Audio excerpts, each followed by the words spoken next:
شروع اللہ کا نام لے کر جو بڑا مہربان نہایت رحم والا ہے۔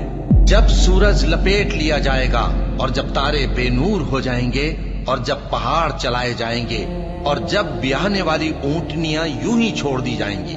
اور جب وحشی جانور جمع کیے جائیں گے اور جب سمندر آگ ہو جائیں گے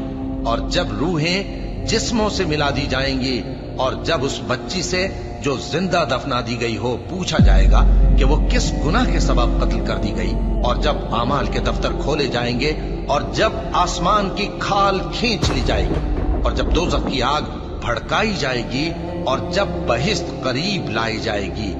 تب ہر شخص معلوم کر لے گا کہ وہ کیا لے کر آیا ہے۔ بس میں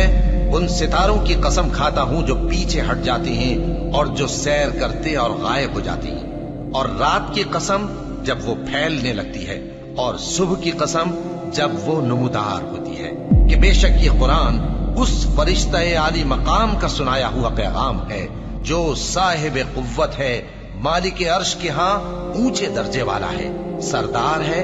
ساتھ ہی امانتدار ہے۔ اور مکے والو، تمہارے رفیق یعنی ہمارے پیغمبر صلی اللہ علیہ وآلہ وسلم دیوانے نہیں ہیں،